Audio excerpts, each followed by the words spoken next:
What's going on, everyone? It's Purple Haze here, and I'm going to be talking about something that may seem a little bit counterintuitive. So, currently, right now, as I'm recording this, the US pre orders for Switch 2 have not opened up. And for a lot of people, this is disaster. And a lot of people are saying how this really hurts Nintendo. On this video, you know what I always like to do, counterintuitive stuff. In this video, I'm going to be talking about how this actually helps Nintendo in a lot of ways and how another company utilized this not too long ago to their advantage. But first off, I just want to say I think raising prices is horrible. And I feel that over the next year to 2 years, we are going to see a lot of price increases going on across the board for tons and tons of products.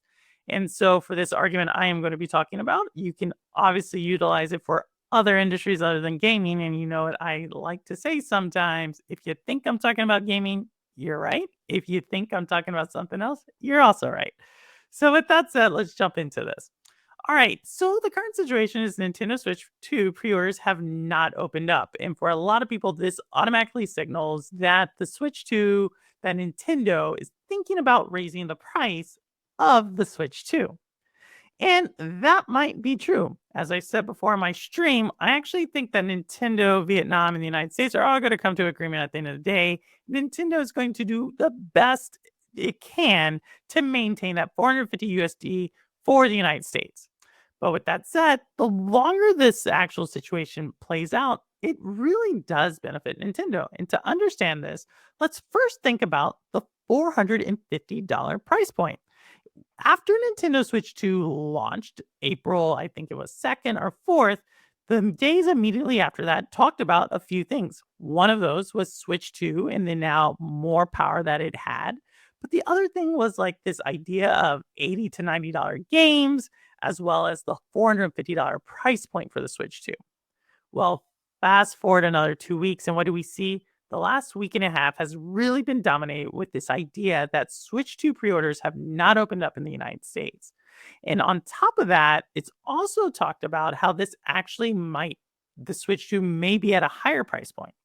So, what does this do?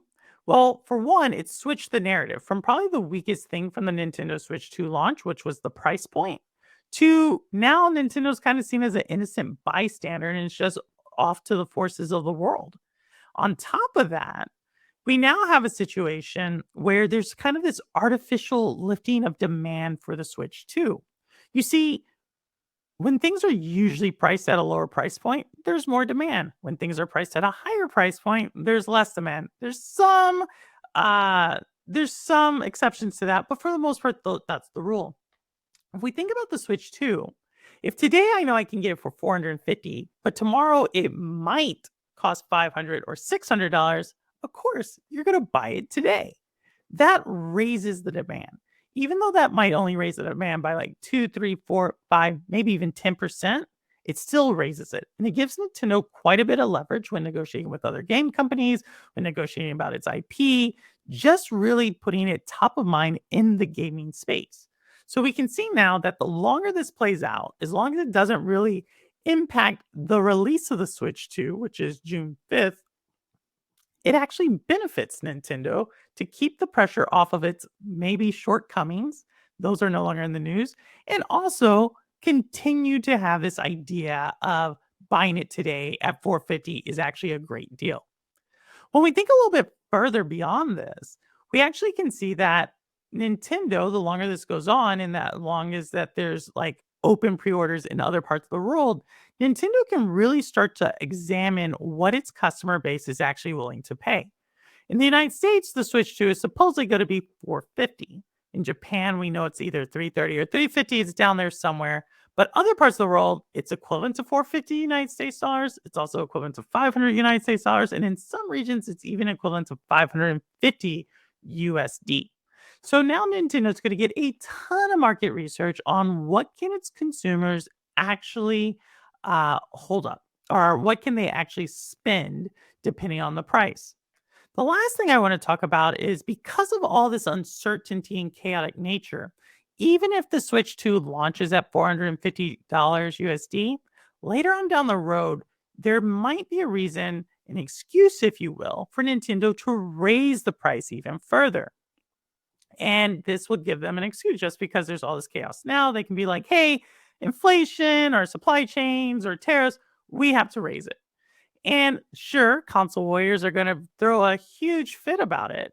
But for the most part, consumers are going to have to eat that price. And we can see that something similar, exactly what I talked about before, has happened in the past, specifically with PlayStation and the PlayStation 5 launch.